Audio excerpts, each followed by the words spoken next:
ngingusiphiwe isibongo ngwakwantanda ukuzalwa ngizalwe Lady Smith ngakhulela endaweni ekuthiwa kuseMoba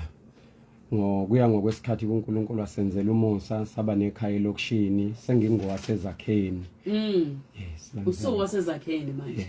uyazi iBhayibheli lithi uma umuntu ekuKristu uyisidalwa esisha bese bethi bheka konke okunye sekudlulile ngifuna uhambo lwakho namhlanje siliqale la usukhulile mhlambe nje ngiqale la inhlansi ngesikhathi ukhula ekhaya mhlambe lento yokukholwa yayikhona kuwena ube insizwa egijima namatende ephethe iBhayibheli sike sibone begijima nama keyboard abanye sike sibone bephathela abafundisa amaBhayibheli wena ngesikhathi ukhula njengensizwa lento yokukholwa yayikhona kodwa sizanela ngisho ngithi ngikhulele ekhaya labantu abasontayo mina ngiphumeza yoni sonto lamikelelo makuthiwa nje kukhulunywa ngalo futhi ngeke ngiphume kulo ngosonto ngize ngife kulo isayo nje soqobo kodwa angisho lokhu ukuthi angikhulanga inkolo kuyinto ebengiyithanda kunezinto ezazenza ngiyizonde kodwa ngiphoqelekile futhi ukuba kuyo ngoba mawumntwana ekhaya uyagayidwa ukuthi fanele uphile kanjani wenzeni ukuhlangana noJesu ngihlangane noJesu ejele uma ngizohlangana nje nevangeli bese ngiyisiboshwa hayi ngifuna sithathe kahle ke so ngesikhathi ukukhula kodwa yayingekho kahle lento ngiyazi ukuthi uke wangena nakwezepolitiki mhlambi khona yini into ifundiso owayithola kungabe kuzona ezepolitiki kumbe nje emhlabeni nje jikelele ezenza ukuthi umqondo wakho ube nalento yokumelana nenkolo nokukholwa ukuhlukumezeka sikhula kukhona into engiyithanda siyenzeka manje sekunokunakwa izifo zaze zaphiwa namagama ukuthi uma umntwana umbone nje kusho ukuthi usuke ehlukumezeke ngalolu hlobo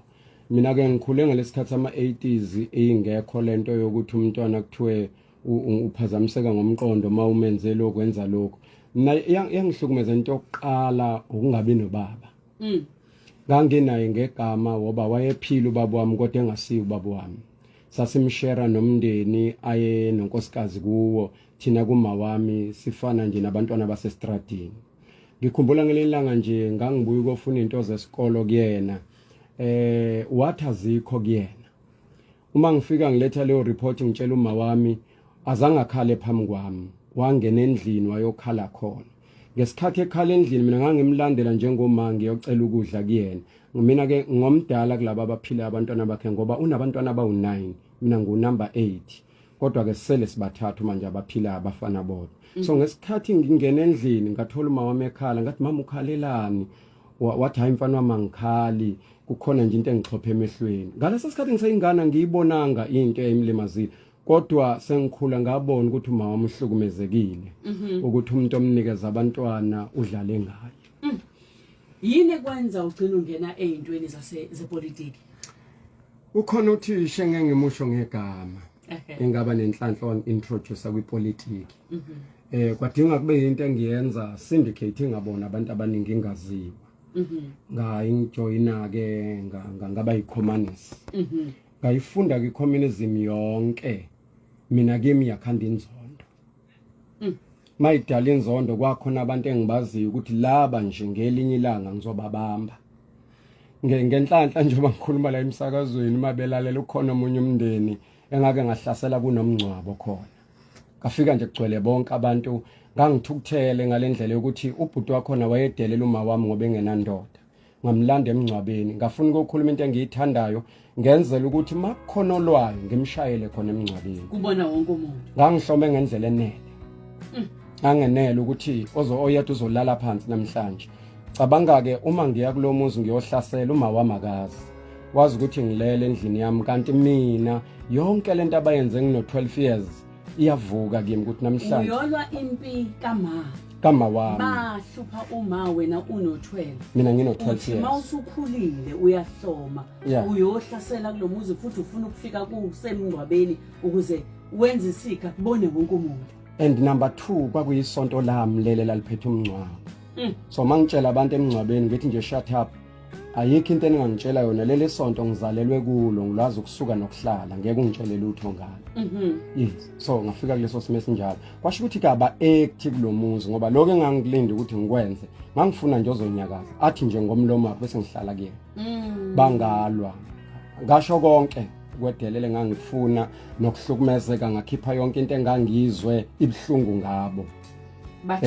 bathula ngase ngiyahamba wasuyahamba ngamanye amazwi uzama ukusakhela lesi sithombe sezinto owawunokudinwa ngazo ukhula zakhela ngaphakathi kwena eziningi ngelinye ilanga ngake ngathatha uma wami ngaya la kuzalwa khona ubaba wami ubaba kazabe nomuzi unekubo sayepha endaweni ekuthiwa kusephayikeni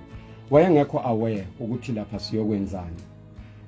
ngino 16 sathi masifika nje sesikhona kathi mangicela ngiphelezele siyakhabo baba khona into engicela bangilungisele zona masifika nje safica udadewethu omdala ozalwa ubaba ngathi lalelani ke nini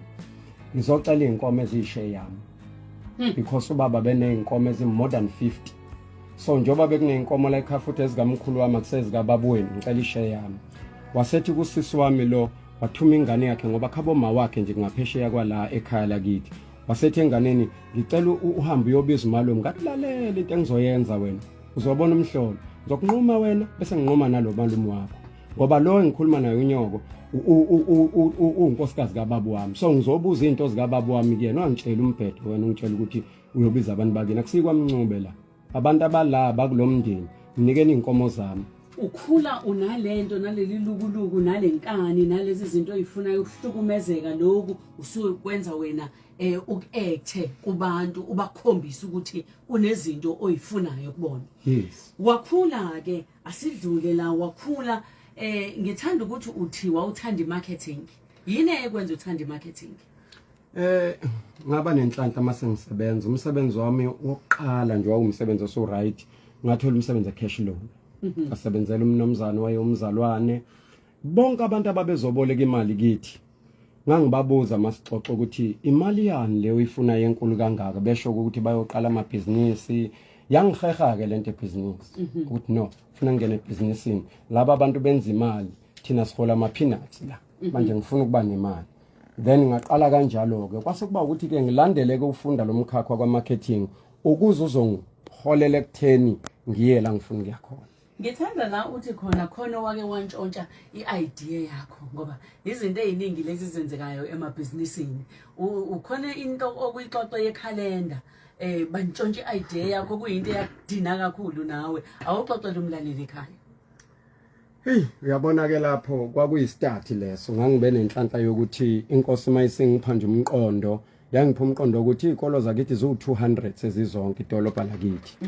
ngayicounta ngayiqeda ngase ngenza ifollow up ngalandela izikolo ngacela ko principal ukuzobenzela amakhalenda bangivumela ukuthi ngenza amakhalenda kwakune prize ke sasivumelene ngayo ngawa account kwatholakala ukuthi anginayo mina imali yokusebenza nginomqondo womsebenzi angizange udayisela usomabhizinisi ngathatha ingane engangizosebenza nayo yena ngokuthi ngangiyeke ngoba ngangisebenza kwakhe wanginyatha wabona ukuthi ngumuntu ophansi ukuthi ngenze ibusiness ngizokhompyutha naye wasebiza lengane le wayibuza ukuthi yini leni ihlanganisa noNtanda wangitshela ukuthi uyasiqasha wamtshela ukuthi uyasiqasha sizokwenza ibusiness elinje wasethi mina ngakwazi ukuyenza leyo nto leyo usani kuyenza nomuntu ongenamali yena ngizonikhokhela imali right wayithatha kanjalo wayithatha kanjalo wawubasa ke lo mlilo engakwazi ukuxoxela abantu ukuthi ukube wayengekho kulesi sigaba kusona sokumhlonipha nempilo ephezulu naye omunye ngangimfakela listini yabantu okufanele ukuthi ngithi kuba ayina kancane siyambonga uNkulunkulu owasebenza empilweni yakho mfundisi ngoba kushuthi baningi abantu okade uzoba ayina ngalesi sikhathi tshela mina ke mfundisi wami wangena into eziningi zebusiness wangena epolitikini uphethe ipolitiki ngala uphethe ibusiness ngala yini le egcina ikuthatha iyokufaka ejele makhulula ngebusiness mina esayidini lami ngithi umuntu onemali akaneli noma ngamnikani akaneli number 1 number 2 ibusiness elingekho clean liyahamba kufika isikhathi la khona kuhlolwa kubonakala ukuthi kwenzekeni ngaleli business so nami ke ngafikelwa isikhathi esinjalo la kwa auditwa khona kubhekwa wonke lama business nami ngatholakala so ke ngabizwa njengomuntu nje police station okuzoxoxa naye futhi baxoxa nami bangithethela ngihamba. Mhlawumbe yini business owulenza ngaleso sikhathi? Mina ngenza ama business amabili. Ngake ngaqala ngenza i-newspaper, i-local newspaper ngayiyeka. Ngaphuma kuyona ngadila nesinye stationery ngangasidistributor. But kuleso sikhathi ngase ngibhizi kakhulu nginomqondo wakwa agriculture kunezinto engangifuna ezingamathenda khona ngase ngiyithole khona. Yes. Yeah, wadedelwa kwathi wahamba. Babuye bakulanda kanjani manje? Bangifonela sebeneplan yonke ukuthi no ngeke ngibaleke ngizokwazi ukuza. Ngangidrive ngisuka eZakheni elokishini yeDrobhen mangifonela amaphoyisa ukuthi angifike epolice station. And then ngadrive ke ngaya khona. Kodwa ngalelo langa kunentonyane yathi ukuhluke yangimangaza ngoba ngesikhathi ngiyongena ngijwayele ukufika nje ngingena epolice kona ngelanga kwathi angene ngaphakathi egate ngenza imoto ngangena kwasephuma iqulu amaphoyisa amangala ngene ngakhona angikhombe ema-ofisini nje masigibela itebhi siyaphila basibengitshela ukuthi usuboshiwe. Yini kuze kuphume iqulu? Uyaziwa yini udumile yini la endaweni? Ayi angidumanga. Hayi angidumanga. Icala lakho lalibalekile lalihlanganisa nabanye abantu yini mhlambe abathile yini leyenza ukuthi ukuboshwa kwakho kube nento ethe xaxa? Yes, bakhona abantu esasithinta ngobuningi la ezandleni ezingcolile kuthinta imali yomphakathi. Singabasho ke kodwa la emsakazweni so nani kade nithinte imali yomphakathi. Yeah. Imali kahulumeni le. Yes. Ilona leli cala. Okay, ungene ngaphakathi kuthi usuboshiwe. Yeah. Mangabe sekushiwo njalo bese kwenzekani? Usaphindele ekhaya noma sekuphelile njalo? Suthathiwe. Angibuyelanga ekhaya ngaleso sikhathi ngase ngihlala eObservation Hill igama lesection yendawo bamhlophe lapha engihlala khona. So ngabona ukuthi ukuboshwa kwami kuzoba worse kakhulu kunama document asendlini. So ngifuna umuntu ukuthi angithathele lawo ma document awasuse awafake kitchen. Then asengitshela makho ukuthi akathathe lama document awafihle kitchen ngoba sengiboshiwe vele mangatholakala wona impela iminyaka engasukumi phansi. Manje ngithanda ukuthi ukhuluma iqiniso mfundisi uthi icala vele wakade kuthintekile imali zomphakathi. Ngamanye amazwi uyavuma ukuthi wawuyenzile lento. Kulalithini icala ifraud kwabanisa? Kwakuyifraud. Ngangilenza impela icala. Angasukelwanga mina. Wangasukelwanga. Kodwa abaziyo babazi ukuthi ngiyasukelwa. Okay. Babazi ngoba ngangibatshele kanjalo ngakakholwa ukuthi hayi ngiyasukelwa mina ngenza ngalutho. Niyazi nani futhi ke uma wami umayelalela umuntu ongithanda kakhulu wayithi noma ebatshela abangani wayithi bayisukele ingane yami una umtshela kanjani nami ngangimtshele kanjani ngithanda ukuthi uthi ngingakakholwa ngangibatshele kanjani ngathi ngiyasukelwa nje mina hey umphakathi zilu ihlobo kulwe wonke umuntu sime sithi uyasukelwa kanti lutho wena uyalazi iqiniso uhambeke kuthi usuyejele. Ngafika ejele ngabhekana nesimo sokuthi njengoba sengiboshiwe ayikho into enginayo emhlabeni because yonke lento engiaccumulateile noma engikwazi ukuba nayo ize ngendlela embi. So izodliwa. Ngesikhathi unale mali yokukhwabanisa uwenza lamacala okukhwabanisa imali ingenile yabakhona wayiphatha wayibona. Yes, njengoba ngikhuluma lelikhaya bengihlala kulo libele 1.1 million. Yes, dolopho. Lalikhokhelwe kubanjwa lapho kuvela lapho lezi zinto zonke ngaleyo mali eyinkulu kangaka ucash nje esizokhokha sekuvela izinto eziningi. Okay. Yes. Yeah, wafika ke ejele. Uma ngabe ufika ejele ishintsha kanjani impilo? Uma ngifika ejele into yokuqala engaintroduce kulabo engangihlala nabendlini ngoba ngase ngivele ngizwe ukuthi lento ukuthele enginayo sengifuna ukuyikhipha manje futhi again kubatshela mina abanye ngihleli nabo ukuthi yanda unithandaza nje nohlupheka njengalabo abanye sibashiye eminyango behlupheka ngaNkulunkulu azaniphendula uNkulunkulu uphendula abelungu anali iqiniso nje ife akaze nje azabe nayo kulokwaba uyena ngaphakathi kuwena unolaka futhi awukakholwa nje awuyingeni lento yenkomo. Inzondo enginayo ithi uma uNkulunkulu eneqiniso angibulalanga umuntu yina ngangivikelanga ngoba ngithathe nje imali akekho umuntu engimbulela wena ngokwakho nje ukuthatha imali ukuntshontsha nje into encane kabi le anganabelungu ngangitshela ngithi amasela amakhulu antshontshila atshontshe imhlaba yabantu phela ipolitiki nengifundise kahle nje ukuthi laba esikhuluma ngaba umhlaba amasela angempela mina ngilona isela ngibuyisa ingxenye le yaloku abakuthatha bakuyithi. Njengoba uthatha le mali wena uthatha izinto zethu njengabantu abamnyama. Into sakithi lezi nendlu lengihlala kuyo kungifanele ukuhlala khona basakhela laba abangalunganga. Hayi mfundisi wami uhambo lolu onilalele umlaleli wami bangabe usekhaya uhambo noNkulunkulu ngikhuluma nensizwa lana umfundisi uSiphiwe wakantanda lelo hambo esikhuluma ngalo zonke lezi zinto ubengakabe umfundisi kwenzeka zonke lezi zinto sithatha uhambo lwakhe siyalibuka ukhozi lolu usungasithumelela ke nawe ivoice note ka 071 613 667 makukhona ofuna ukuthi ukubuze kumbe ukusho ngalolu hambo esikhuluma ngalo injani impilo ejele ayinzima abana makhunya ngempilo yasejele inzima ngiyawahlonipha amaphoyisa awayishaya ibosho ufuna ukwakhulumela emsakazweni impilo nje yasejele uma ukuthi uboshwe la ekhanda ungaguli uright yashayana ungakashawa nje umuntu yona nje yodwa nje kushaya ikufikise la ubona khona ukuthi nguzero enye yezinto engayibuka sengihlele ejele ngabuka ukuthi ojele most baqashwa ngo grade 12 lokho kwakungenza ngibone ukuthi emadoda uclever ongaka okwazi ukuzabalaza wenza ibhizinisi namhlanje ugadwe umuntu o grade 12 ekwesibili fanele kubona uthi baba ngamanye amazwi manje wena uzibona ngezinga lempilo ukuthi ungaphezulu kwalabo abantu namhlanje kodwa uzibona ukuthi u0 ngoba uyikala ngemfundo yakho kanti impilo ayinjalo. Yes ngikala ngendlela engihlakaniphe ngayo ukuthi ngingagadwa umuntu ono grade 12 ovane nje wazoqashwa ejele so nokugebenge ngikwazi ukubenza bungenza ngibe ngcono mangicabanga kunabo. Hayi ngiyayithanda ke leyo ukuthi uyikala ngokuthi ngiwuclever futhi ubugebengu ngomeni engingakwazi ukubenza ngcono kunalo. Yes bakugade uvalelekile la udla lokho kudliwa la ekhaya. Nginokuzwa umani mema abantu angazi noma ke mhlambe amajele abahlala kuwo ngoba ngeke ngiwakhulumele kodwa mina ngifica into emnandi edliwe ejele ayikho nje engayikhomenta nje ngithi le yadliwa yabamnandi ngayijabulela ukudla kwakungitshela ukuthi ngu0 indawo yokulala yayingitshela ukuthi ngu0 isikhathi esasinelungelo laso lokuphuma nje just ebaleni lejele sasino 30 minutes which means ngino 23 hours 30 minutes ngisendlini njengenkukhu yomshini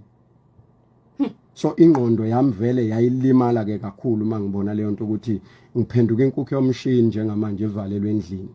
iorder ke yasejele engakwazi ukuyiphikisa engitshelayo ukuthi clever baphenduka babe nje. Uhlala isikhathi esingakanani ejele icala lakho lingakathetha? 4 years. Minyaka ewu4 yonke usahleli. Yes. Ejele ke njengoba usho khona yonke inhlobo yomuntu bakhona nabathandazayo wawuthini mawubabuka usafika ingakakubambi lento kaNkuluNkulu mubabona bethandaza? Abanye ngibatshelile ukuthi umbhedo into abayenzayo abanye ngabatshela ukuthi la ejele njengoba kudlalwa lo mdlalo enodlalayo wesonto nje umdlalo ongayindawo umile kodwa ke ngeke leyo nto engishoyo ngangeke ngisho phambi kwamama ngoba kwakufanele kuvenje ngomuntu olungile kodwa lapha ngibatshela nje straight ukuthi umsangano lo lento yena yindawo nje lento yokusonta ikubamba kanjani lento kaNkuluNkulu ifika kanjani kuwena usufundeni la ejele uboneni la kufika khona la ukuthi khona engathi awamamandla awanele ngihlakaniphile yebo kodwa hayi engathi ayingangani kukhonisa yona engasazi ukuthi uNkulunkulu wasenzela umusa saphuma sashonaphi esasithandaza okwangempela hayi lokuganga sasithandaza lesayoni sihlanganisa abantu kwekuthandazwa intambama sasiye sibabizeke sithi mase kuthandazwa kulendle engangihlala kuyo babe nesiguqo ngale ebathroom bayothandazela khona manje ke ngangizwa ethi sithandazela ukuthi uNkulunkulu anivulele iminyango niphume enkantolo uvuleke iminyango uthandaze kukhalwe sasinabo kabanye sasixoxa nabo ukuthi lo msangano lo ningawuthathi serious awuthathi nje serious uzonikhrikhisa amakhanda lento enzwa labantu ngakusasa bahamba baye enkantolo i3 yalabo bantu ayibuyanga enkantolo bafike badedela uma ke udedeliwe enkantolo uyabuya izolanda impahla zakho mayiselela ejele uyome ngaphandle ke iphoyisa lithumele bakulandela ngathi hayibo usibantu bahambe ngempela kwaba ukuthi baphumileke so kwaye ngokulokuthandazwa ke bethandazelwa abantu bafike baphuma enkantolo hayi ngase ngeke ngiqala ke manje nami ukusondela ngiyothandaza ntambama nabo ke ngifuna ke injongo yami ukuthi enkantolo ngifuna ukuphuma mina angifuni ukukholwa phela lento engilethela angikaqedi mina ngayo usafuna ukuphuma uyoqhubeka futhi udla imali 2023 manje ngabe ngikude kakhulu ngangifuna ukuba kude kakhulu ngangaphuthuma nje ndawo ngangizophinde ngiqhubeke nje futhi noma sengiphumile ubajoyinela ke emthandazweni hayi ngoba ufuna ukukholwa hayi ngoba uthanda uNkulunkulu ufuna ukucela lo Nkulunkulu akupha amandla ukuthi uphume nje ejele kuphela ngangifuna nje lokho kuphela wafuna lokho kuphela ngesikhathi usejele kwenzekani ekhaya ubukade unomndeni unonkosikazi angithi kwenzekani ekhaya unkosikazi uthini njengoba ubushiwe wena ngamgcina ngelanga engaboshwa ngalo wahlala isikhathi esingakanani ejele 9 years mnyaka esishagalolunye 9 akazange akuvakashele no azange afike nangolodwa so ngamgcina lokho walimala yini kakhulu enhlizweni nasengqondweni angikhuluma iqiniso ukube kwakuyimi ngewuyena nami ngangengizwe kuzombona because izinto ezazenziwa yimi akazazi yena so yena wayekade engazi ukuthi kanti le mali enidlayo la ekhaya kumnandi kangaka ninezindle ezinhle ezibizayo nezimoto ezinhle kanti imali yokukhwabanisa wayengazi lutho no wayengazi lutho ngalelo side wayazi nje impilo eclean so alelo side angimsoli impeni wenze njani ke uma isezwa ukuthi kanti ubukade wenza lezi zinto ngicabanga ukuthi uyabaqhubeka nempilo ngoba kunesikhathi la ngangavizithwa khona indodana yami no 19 years manje eyathi mayifika yangixoxelela indaba ke uyabaza abantwana bese bancane bajabulile babona ubaba ngapha kweclass bona bangaleni okamfowethu bese bethi umama unomntwana mina maqeshe ngawa kaphakathi uma ngizwa leyo nto leyo ukuthi umama umuntu bese ngithi kubona noma wami yazini ukhonto engibhizi ngayo la ngicela ukuthi nizobuye ningibone noma ngolesini ngoba lento yayisivane nje yangivala ukuthi kwamosheka kakhulu naloko kokugcina bengithi nginako kusho ukuthi akusekho lutho ke manje yakukhathaza lento yakuphatha kabuhlungu ejele mhlambe uma ngabe ninengcindezi kakhulukazi wena nje ngaphambi kokuthi uzinqomane noNkulunkulu lukhona mhlambe usizo lengqondo enalilithola mhlambe kukhona la nicashuliswa khona lukhona kakhulu kukhona i-social worker kukhona i-psychologist yes kodwa bakusebenza igabeni la bekubona khona ukuthi ngempela lo muntu uphazamisekile uke waya kubona wena mina ngangiyicelela nje kuba ngangubona umhlaba ukuthi uphelele la awukho futhi kwenye indawo so ngidinga umuntu omhlamba ongaxoxa into ehlukile angitshele mhlamba amazwi ahlukile ngiyamkhumbula lo yama we social worker ngangiyekena wayeneqiniso wangitshela nje wathi yemfu kaNtanda ngeke ngikusize ngalutho wena ufana nomuntu nje obekusemende ngaphezulu umuntu aseyayihambela lento nje yakho ngoba ngangichaza zonke izitori ngiyibekela etafuleni zonke ezinye zayihlekisa ngisho amaphoyisa maye ngicabanga nje mangihamba nje egcekeni lejele kwakuyinto ehlekwayo nje makukhulunywa nje ngami uhlekwe nomunye akhombisa omunye ngami so ngangigula ngalendlela ukuthi ngangidinga impela ukuthola umuntu ozongisiza kwasho ukuthi angikutholi ne-psychologist ngake ngaya kuyo sangisejelela seNcome ngangididekile ke ngoba ngangingazi ukuthi i-psychologist isebenza kanjani ngibona umuntu ngiyakhuluma uyabhala akangiphendula ngathi mina wesisi uyangizwa yini ukuthi ngithini kuwe wathi ngiyakuzwa wathi ayisesiqedile uma isesiqedile ngabona mina ukuthi kusho ukuthi asikaze siqale ngisho ukuqala ngoba akasho ngolutho lo muntu ngafanga ngasukuma ngahamba ibule endlini maze ngibuze ibosho sizake ngithi uyagula lo muntu oqashwe lapha uyayigulela ayikho nje angisize ngalo ubhala phansi kuphela ukulalele nje kuphela wena ubulindeleni ukuthi mhlawumbe uzokunika umjovo bengifuna amazwi ngoba angilimele enyameni ngilimele emphefumulweni ngifuna umuntu ozothi naye xoxa nami anginike into engizothi mangiyilalela ngizwe ukuthi kukhona la ngiyakhona impilo yajika impilo ejele wagcina ubona ukuthi bakhona abantu naba abathandazayo uthi ngelinye ilanga wahlala kwisele yayikade ihlala omunye umuntu okhonza namaNazaretha sasishare imbhede nombhede eceleni kwami nami ngaleduze kwakhe manje ke wayevuka ebusuku athandaze ngo12 manje ke ngoba mina ngiconvince laba ngathi uNkulunkulu akekho so kufanele mangithandaza bangangiboni bayazi nje ngangihlala nababanye ukuthi ngangidonsa ingubo ngithandaze phakathi kwengubo emini manje ngesikhathi ngithandaza ke babethi bona uyaphapha lo kade leke qina la ethi kuthina ke uNkulunkulu nangu siyathandaza uyahlewula lapha engubeni angawe uyaphuma nje athandaze kubuke wonke umuntu ikuphi inkinga so manje ke lo ase ngiyamjoyina ke ebusuku ngithandaze kanye naye waqala yakungena lento yangena ke lento yokukholwa lo wangifundisa ukuzila ukudla lo yiNazaretha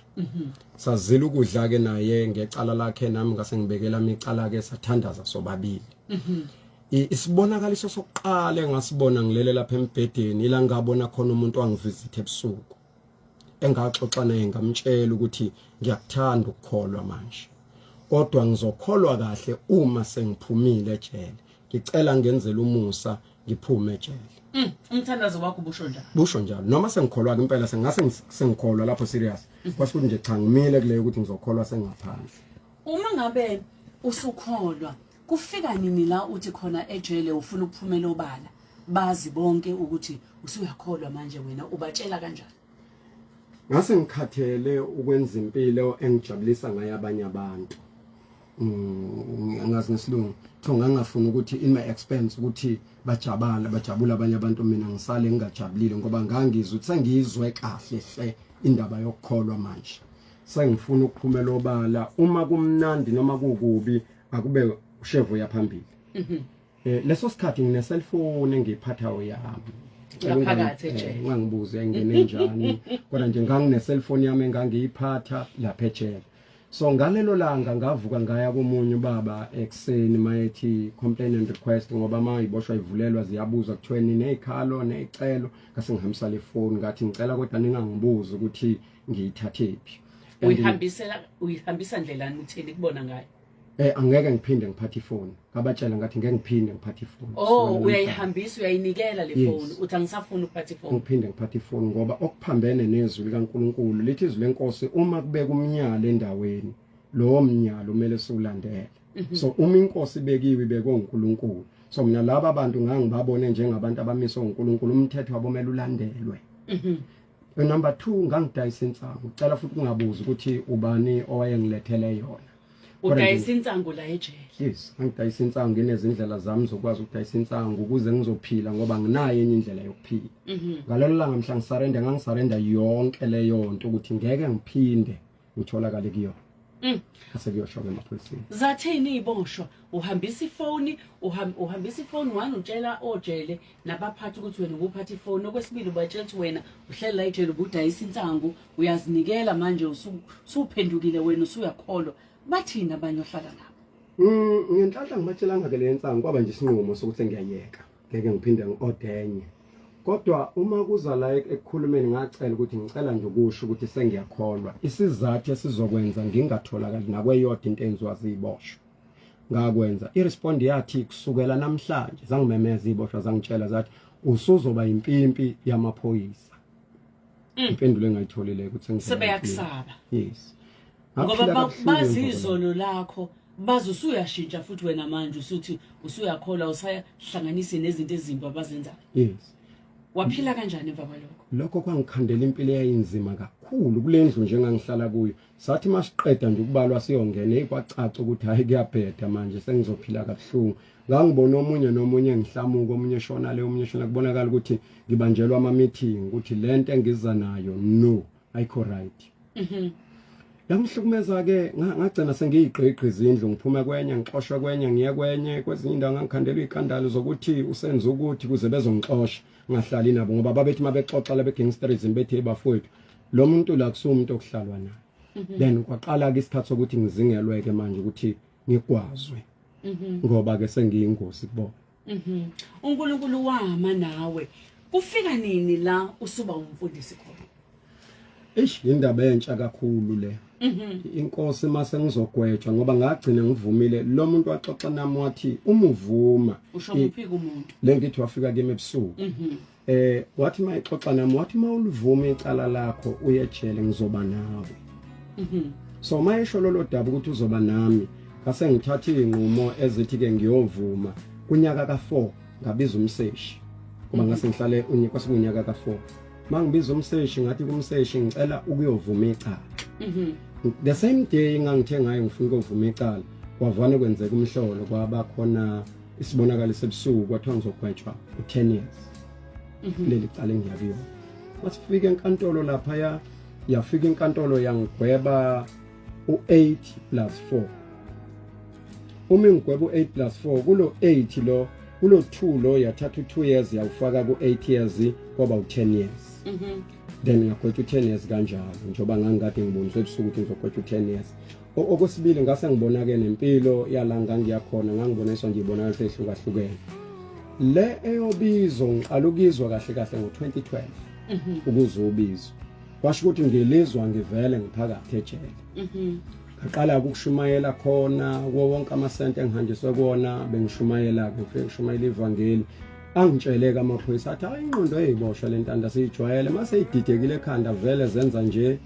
abantu angathi beyakholwa sebephendukile umqondo wabo nje sijwayele so namba ngitreat ngaleyo ndlela ke ukuthi hayi ngisasanganiswe isigwebo u10 years uzongibamba uzongiyeka kanti ngaphakathi lento isifikile isikubambe ngempela ngase nginekhathi la ngizwa khona ngixoxa nalomuntu okhuluma nomuntu la ngizwa khona ukuthi ivangeli nokusonta into ezimbili ezingafani ezihlukene yes la ngaqala ukuhlonipha ukuhlukanisa khona ngifisa nje ukuthi ukhulume nomlaleli osekhaya singakaphumi kule yasejele ubesejele ulivumile futhi icala uyazi into oyiyele kodwa uNkulunkulu wasebenzisa izimo okuzona wagcina uphumile namhlanje umfundisi ushumayela ivangeli siya nalento emakhaya singabazali ukuthi noma umntwana ehlupha nje kube lula kuthina ukuthi yazini ngifuna uboshwe wena khona uzoshintsha uhamba uyofunda lapha iqiniso lelo ukuthi mangithatha umntwana ngimyisa lapha ejele uyafunda aphume seqeqeshekile mhlambe sekhulile ngokomqondo enze izinto eziright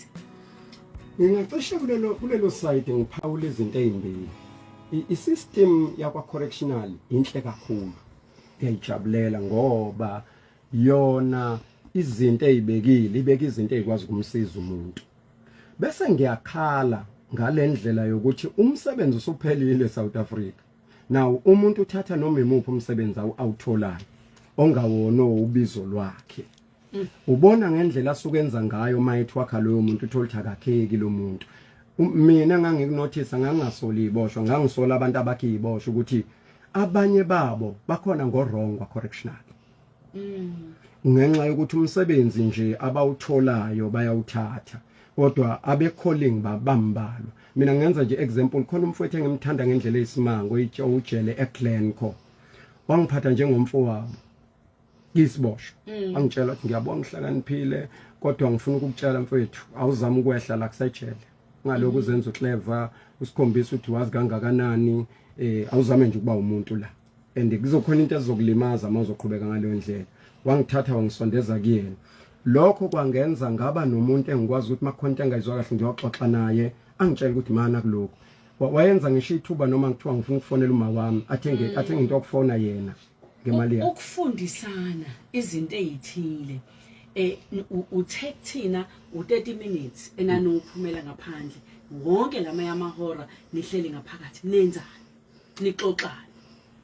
sasixoxa yonke into esiyibonile maqondana nobugebengu nompilo kufana nokuthi nje mawuhlukunyezwa umuntu ugcina uqeqeshekile ejele ukuthi ungakhona ukumbulala kodwa ungambulali kubona abantu ukuthi uyambulala nomuntu iba nendlela ozombulala ngayo nixoxisane ufunde nakwabanye asebeke bakwenza lezi yes wawulule sasilulekwa ngisho enkantolo ukuthi ungafike uthi enkantolo wofike uthi awuleli cala sesilijwayele nobantu balihambile so ungasho lento le ubutho wena enkantolo khona uzokwazi ukuphuma sasixoxa nje izinto ezinjalo ngaze ngazi ukuthi ungambulala umuntu bengazi abantu ukuthi ubulawe ngama tips engangiwathola futhi ungayiphindiselela mina ngangenayo into ethi ngizombamba lo muntu esifazana ya ngizomthola khona izinto engizozenza kuye engizomisa ngazi impilo yakhe kodwa mase kufika ivangeli into yokuqala nje inkosi yangiseza kuyona ileyo kumkhulula empilweni ngakhululeka tshela mina ke ngoba namhlanje kulolu hambo lakho sikubizele kona lokhu ukuthi sizothi siyayizenza izinto singene kuzona kodwa amandla evangeli yakwazi ukuguqula imiqondo yethu aguqule yonke impilo bese iyashintsha sikwazi ukushintsha inqumo ekade siyithathe izolo uma ubheke emuva zikhona izinto mhlambe okhala ngazo oziregretayo othi kuba ngangakwenzanga lokhu nalokhu izinto ze-fraud usuthini manje kubazalwane uma ukhuluma ngabo nabantu abasha usuthini kubona ngalezi zinto enje? Mina ngeke ngibahlukanisa abantu abayesontweni nabantu abakholwayo. Sikhuluma ngabakholwayo. Yes, wonke umuntu uyaye esontweni nobani ongenandlela azoyithatha namhlanje angavuka esontweni. Kunjani? Yeah, kodwa umuntu esekholwa inkosi uJesu akasho uyenza simbona. Amen. Isenzo sakhe sisikhulumela kakhulu. Number 2 into engiyibonile ngokukholwa mina ngibe nenhlanhla yabantu engithema sengiphumile sekuthiwa ngibizwe inkosi ababevane nje besho bethi naphela. Ngase ngiqinisa ngento eyodwa ukuthi engake ngakwenza ngingakakholwa ngeke ngikwenze sengikholwa. Amen. Akekho ngangamkhruga selokhu ngathola ivangeli. Akekho ngake ngaganga ngaye selokhu ngathola ivangeli. Othi nje sengumzalwane ngaphandle kuba umfundisi othi wadlala mina. Akekho. Ngaqinisekisa ukuthi lokho ngiyalimela ivangeli. Number 2 sengumfundisi ngabatshela abantu ukuthi mina ngiyakwazi ukusebenza ngigudi kuma product asediri. Iwone ngikwazi ukwenza yogathi ngiyazi nje iqalwa phansi ukuthi yenziwa kanjani. Kodwa uma inkosi ingibiza ayingibizelanga ngiyoqoqa imali. Inkosi yangibizela ukuyolanda imphefumulo. Ngahlala nomndeni wami phansi ngawutshela ngathi njengoba ngiphuma manje ngiyoshumayela akukho mali engizobuya nayo. Ngizobuya nje nabantu ngiyoshumayeza abantu ngikuyekile ukusebenza ayi ngoba ngifuna abantu banginake imali zabo. Ngifuna lo nkulunkulu othe angiye kubantu ngiyokwenza. Uma ngingangena nje kuleyo part inde kakhulu ukuthi inkosi ukuze kufike ekutheni ngivume. Kwakubiza kakhulu. Ngifuna sifake abalaleli kancane kodwa ngiyayithanda le ethi wathi mangabe usunobizo usuqala kuba umfundisi bathi abantu awusaphela saphela awusidedelele banqoba abalaleli sibeze ukuthi bathini. Ngibingelele kuKhozi FM, ngibingelele kwabomfundisi lapho e-studio. Cela ukwazi nje ukuthi kwathatha isikhathi esingakanani kuba bomfundisi ukuthi abantu babelivele kuyena njengoba umfundisi babe ngaphasi kwebandla lakhe emva kokube sephumile esonto emva kokube sephumile ejele. Kwathatha isikhathi esingakanani ukuthi avule ibandla lakhe ukuthi abantu nje babelive kuyena. Umfowantanda ngalesikhathi ngaphakathi wezanele wayeshiye bani empela amabhizinisi akhe noma mhlambe kwashabalala ukuhamba kwakhe waphinde futhi start esephumile. Ngabe khona umuntu emshilo emsiza bengicela ukubuza yilokho mina sizuzane ngoba phela konke ngabe ungena enkingeni ungazongena enkingeni ucela umuntu ukuthi akakusize umuntu evele eshaya ibhubhudle ephume ngale. Ngabe umfowantanda naye waqhubeka lapho wayigcine khona noma mhlawumbe waphinde eqala phansi futhi ngiyabonga ngisebenzele. Angibingelele mamzanele ngibingelele nomfundisi onayo ohlelweni ngithi ngibuze ukuthi leya engaleyana akayenayo ekukhuleni kwakhe mayebheka yini eyaqeda leyo engaleyo makunokuthi akasenayo futhi akwenzeki nekuhambeni kwesikhathi ayithole eba naleyo engaleyo futhi imuphi umlayezo angadlulisa kumuntu njengamanje olalele uhlelo onaleyo engaleyo nalokho kuhlukumezeka lokho anakho into angayenza ukuphuma kuleso simo abhekene naso ngunathi cele enyonyana. Mambokazi njani umfundisi ngiyaphila mina ngijwayele abantombela lapha enkandla etshakwethe elimhlophe. Hayi siyabonga abambonamba ukuthi ubambokazi kusilethela abantu abanjengomfundisi asebe experience izinto eziningi empilweni. Lebe ngicela ukukubuza nje ukuthi ekubuyeni kwakhe kuzo zonke lezi inkinga umfundisi uNkulunkulu usembusisile ngokuthi ambuyisele amandla akhe ngendlela eqondile ngoba kunzima ukuqala phezulu ubusuku ungabusakwazi ukuvuka. Ngiyabonga. Angibingelele amazathi nawo umfundisi lapho isikhathi esiningi uma izinto zibheda empilweni noma ungena ebugebengwini entweni enjalo usuke khona umuntu wesinye isikhathi obonayo ukuthi cha umuntu owangifaka kahle kulento usibani bani mhlambe noma ngeke amusho umfundisi ukhona nomuntu noma amagenge nje awexhumene nawo ukuthi cha abantu abangifaka kahle kulento ilaba hayi ngoba mina ngangelelo uhlobo lomuntu oyisigebengu. Ulapho umbuzo wami ukuthi bakhona nabantu angabatarget ukuthi bona abamphushela kulento. Ngiyabonga umhlaziyo wazimele lo Gedi manje ekhakuse entshongwane ezakhiwe intanke. Hey mina ngimbuzo yakho baba ngithanda ukuthi uyahleka mebekubuza ukuthi ukhona yini umuntu owayekufakile kulezi zinto kodwa futhi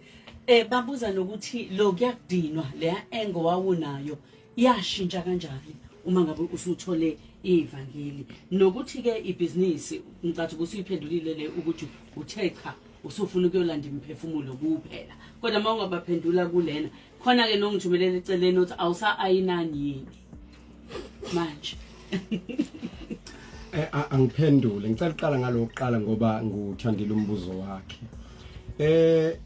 ngihlukumezekile kakhulu mangifike ebandleni likaNkulunkulu mangisanda ukubuya ejele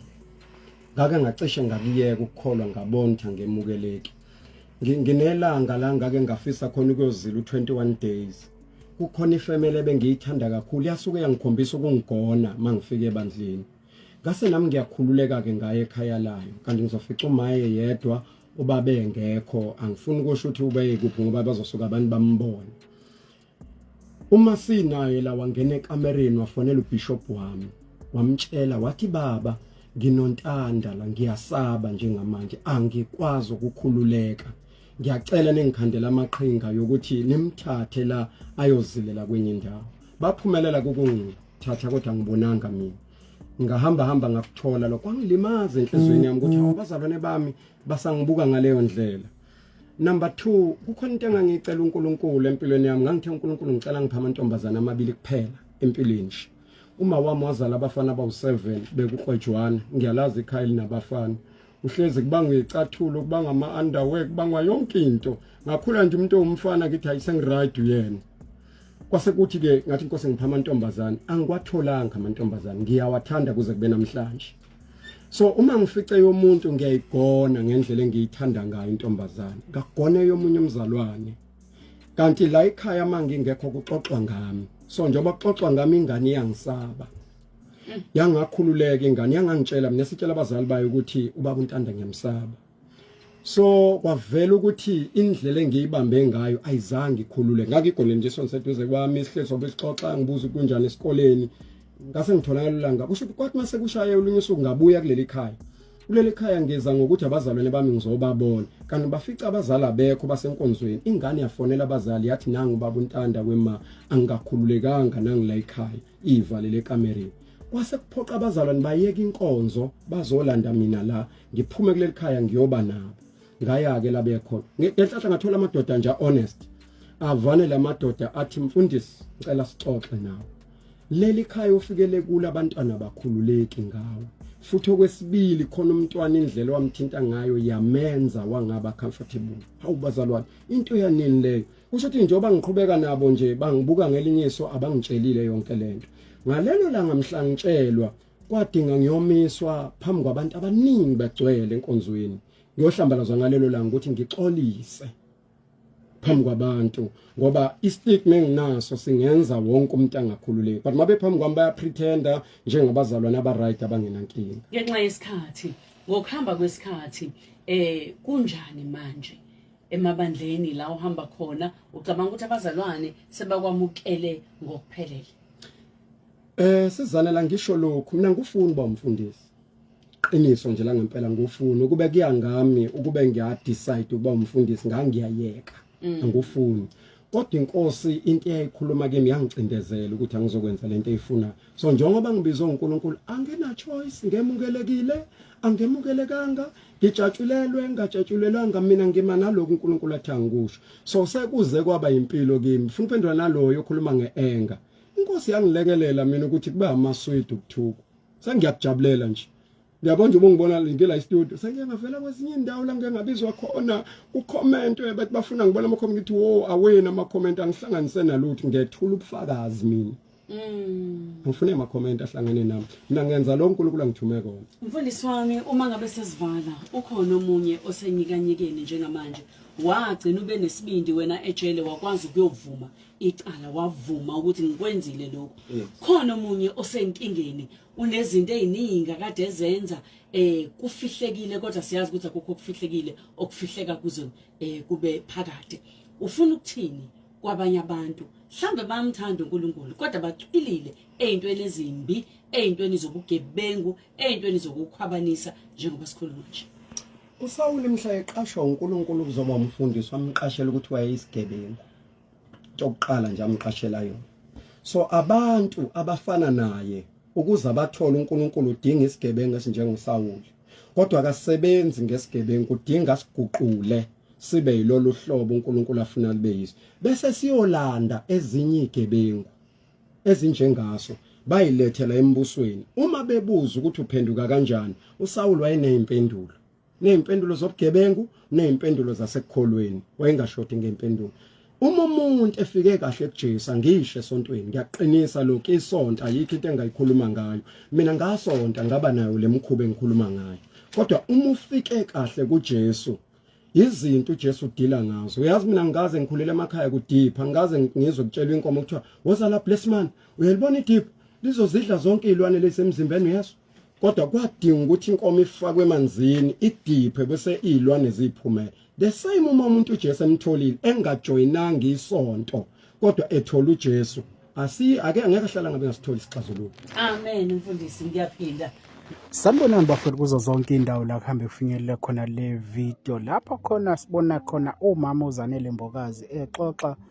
nomnumzane uSiphiwe Ntanga kuhlelo eShilo, lapho exoxa khona ngohambo lukamfundisi ukuthi wangena kanjani ejele. Simzwile lapho elandisa kusukela ekukhuleni kwakhe nokuthi ukuboshwa kwakhe waboshwa inzeni and icala awayelenzile lokuntshontsha noma le-fraud walivuma wagwetshwa wona u9 years. Ubese exoxa-ke eqhubeka nangokuthi ngesikhathi esephumile ejele abazalwane bamthatha kanjani, echaza konke nje nakufunde ejele nakufunde ngebandla nokunye nje okuningi abekukhuluma esithemba ukuthi sizwele uma ibuke yonke le video, okukhuthaze abaningi kwashiya abantu abaningi ey'nkundleni zokuxhumana bebeka imibono eyahlukene ngaye. Mina nawe sihlangane ku-comment section sive uvo lwakho ukuthi wena ufundeni kulolu daba likababa uNtanga. Siyabonga.